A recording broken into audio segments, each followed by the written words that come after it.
My bartender friends tell me that when it comes to craft beer, they get asked two questions more than any other.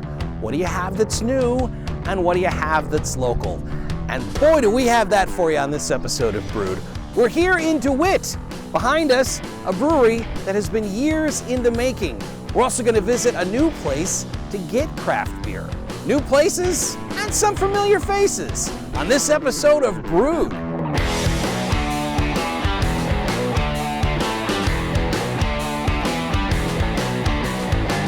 We're at the Twisted Paddle Brewery here in downtown DeWitt. I want to kind of ask you about the journey to get this place open now that it's finally available for everyone to enjoy. It was a long journey. Yeah. Literally the 10-year plan. Right? To get to this point. Uh-huh.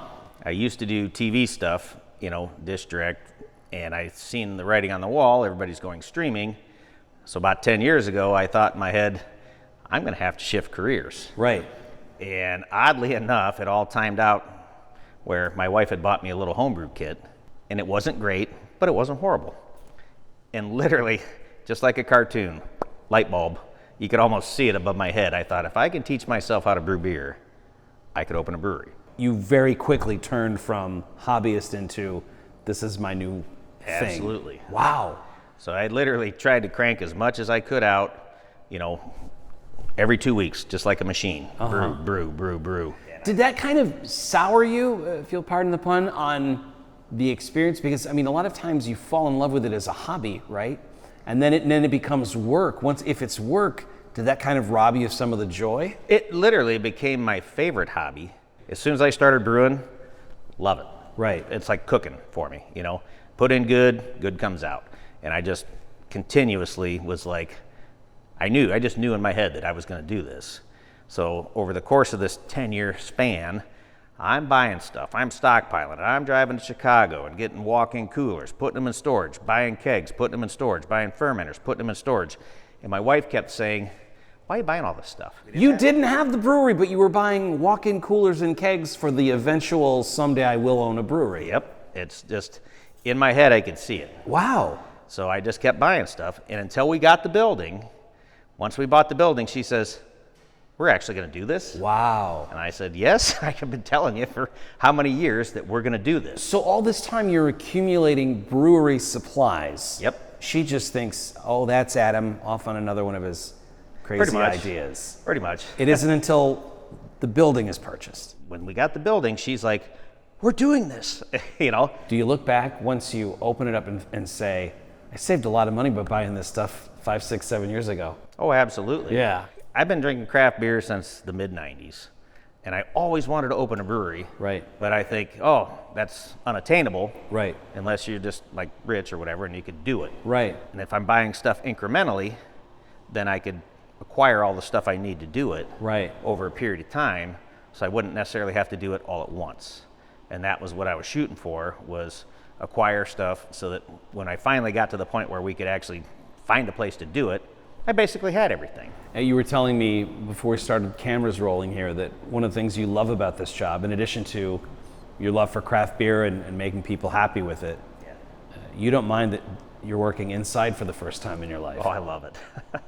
Working indoors is one of the best moves I ever made. Uh-huh. It just, being out at 22 below zero, trying to work outside, that's different person's game. I can't do it no more. So I love working in the brewery. Let's talk about the beer now. Okay. What kind of styles excite you the most? What do you feel like is your best contribution in the brew house? What is it that you want people to know about your beer, and what do you want them to walk away with once they've sampled it? For starters, I'm a creature of variety, to where I'm not going to hunker down on any one style. So like when we opened, the big decision was, well, what do you put on when you open? Right. So I'm kind of all over the board. We had all sorts of different beers when we started out, and we still do. So it's just, we got a couple that you have to always go back to. Right. Because everybody's like, when's it coming back? When's it coming back? When's it coming back? And we're starting to figure out, what is our flagship beers. Obviously, DeWitt has a great downtown, and it's a great place to be.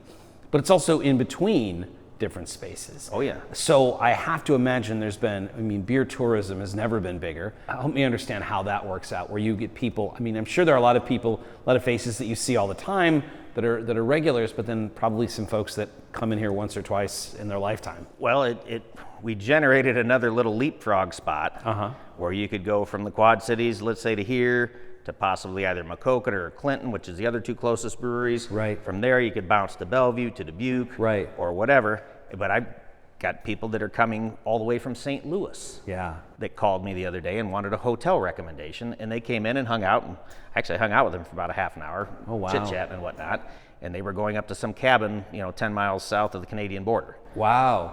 And they made a pit stop here. So they wanted a place to stop and try some local beer. Yes. That's amazing. Good for them, because it's hard to find beer in St. Louis. I guess I understand why they would want to make the trip. Sure. So they were just figuring out, okay, halfway between here and there, where can we stop and get a delicious local craft beer? Yep. And you were that guy. It worked out. The other breweries in the neighborhood, for lack of a better term, like you mentioned, Quad Cities and Clinton and Dubuque and Maquoketa. You've been there, obviously. You've been to those places. What is it that you love about those places, and have you had a chance to kind of talk with those folks?